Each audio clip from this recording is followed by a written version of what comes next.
तो इस वीडियो में आप लोग को करवा रहा हूँ एसएसटीएफ का क्वेश्चन, यानी कि शॉर्टेस्ट सीक टाइम फर्स्ट का क्वेश्चन। तो बहुत इजी क्वेश्चन है, कोई इसमें ज़्यादा दिक्कत वाला काम नहीं है। सबसे पहले आपको बता देता हूँ किस तरीके से ये दिया होता है आपका क्वेश्चन। सबसे पहले आपके पास जो दे रखा होता है, डिस्क रिक्वेस्ट दे रखी होती है आपके पास। जैसे कि यहाँ पर डिस्क रिक्वेस्ट ये मेरी दे रखी है 4, 34, 10, 7, 19, 73, 2, 15, 6, 20। ये सारी हमारी रिक्वेस्ट आई हुई है। इन सारी रिक्वेस्ट को आपको फिलफिल करना होता है इसमें। ठीक है, पहली बात क्या हो गई कि रिक्वेस्ट आ रखी होती है हमारे पास, इस तरीके से हमें रिक्वेस्ट दे रखी होती है, जो पहली चीज़ क्वेश्चन में गिवन होती है। फिर करंटली डिस्क हेड कहाँ पर है वो भी दे रखा होता है क्वेश्चन में, जो यहाँ पर दे रखा है कि करंटली डिस्क हेड 50 पर है। उसके अलावा time taken to satisfy all the request दे रखा होता है। वो क्या दे रखा है यहाँ पे, 1 मिली सेकंड दे रखा है। हर रिक्वेस्ट को सेटिस्फाई करने के लिए जो टाइम दे रखा है 1 मिली सेकंड दे रखा है। तो अगर आपके पास एसएसटीएफ का कभी भी क्वेश्चन आएगा, शॉर्टेस्ट सीक टाइम फर्स्ट का क्वेश्चन आएगा, तो उसमें आपको जो डिस्क रिक्वेस्ट आपको पूरी करनी है वो दे रखी होंगी, आपका करंटली सिलेंडर किस हेड पे है वो दे रखा होगा, और हर रिक्वेस्ट को पूरा करने में कितना टाइम लग रहा है आपको वो दे रखा होगा। तो क्वेश्चन को देखने के साथ ही आपको ये 3 चीज़ें अपने दिमाग में नोट कर लेनी है। उसके बाद पहला स्टेप आपका क्या होगा, पहला स्टेप होगा जो भी आपकी डिस्क रिक्वेस्ट आई है इसमें क्वेश्चन में आपका ये भी दे रखा होगा कि 100 सिलेंडर है इस सिस्टम के अंदर, लेकिन एसएसटीएफ के अंदर आपको 100 हैं कितने हैं उससे आपको मतलब नहीं है, उससे आपको कोई मतलब नहीं है। इसमें खाली जो डिस्क रिक्वेस्ट आई हुई है बस आपको उन्हीं से मतलब है। तो क्या करना है इसमें हमें, सबसे जो पहला स्टेप होता है, सबसे पहले स्टेप होता है arrange in increasing order. Increasing order या फिर असेंडिंग ऑर्डर। पहला स्टेप क्या होता है, अरेंज इन इंक्रीजिंग ऑर्डर, यानी कि जो भी आपके पास डिस्क रिक्वेस्ट आई हैं आप उनको इंक्रीजिंग ऑर्डर में लगाओगे। ठीक है, बढ़ते हुए क्रम में लगाओगे।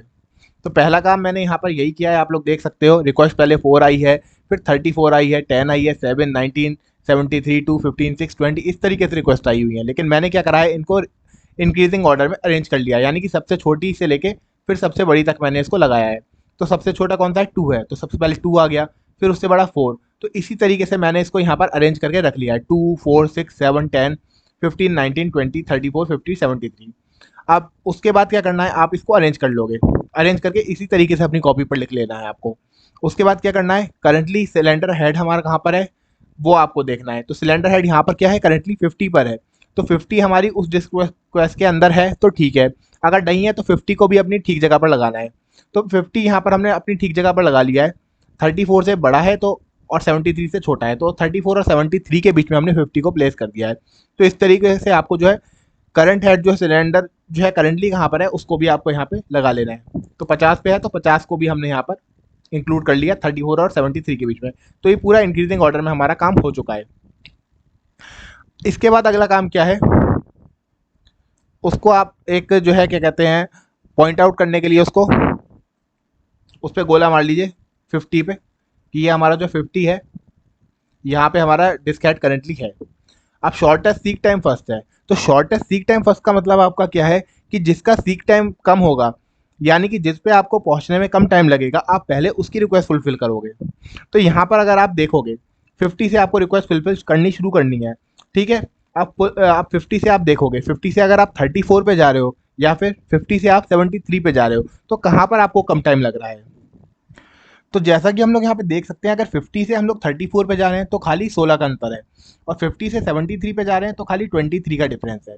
तो डिफरेंस जहाँ पर कम होगा हम पहले उसकी रिक्वेस्ट फुलफिल करेंगे। जहाँ पे डिफरेंस कम है यानी कि वो हमारे पास में पड़ रहा है, तो जो पास में पड़ेगा हमें उसका जो है रिक्वेस्ट को फुलफिल करना है। Shortest seek time policy use करनी है। उसका मतलब ही ये है कि जहाँ पर सीक टाइम कम हुए, यानी कि जहाँ पे पहुँचने में आपको टाइम कम लगेगा, आप उसकी रिक्वेस्ट पहले फुलफिल करोगे। इस तरीके से मैंने यहाँ पर कंपेयर किया है 50 को 34 के साथ और 50 को 73 के साथ। तो मुझे पता लगा कि 34 पे जाने में सीक टाइम कम लगेगा और 73 पे जाने में सीक टाइम ज़्यादा लगेगा। तो शॉर्टेस्ट सीक टाइम कहाँ लग रहा है, 34 पे आने में। तो मैं क्या करूँगा, यहाँ से हमें क्या करना होता है, लाइन ड्रॉ करनी होती है। 50 से हम लोग 34 पे जा रहे हैं क्योंकि शॉर्ट सीक टाइम जो है यहाँ पे शॉर्टेस्ट है। तो 50 से 34 तक क्या करेंगे, हम लोग एक लाइन ड्रॉ कर देंगे। और लाइन ड्रॉ करने के बाद हम लोग क्या पहुंचे, 34 पे पहुंच गए। 34 पर पहुंचने के बाद हमें दोबारा चेक करना है।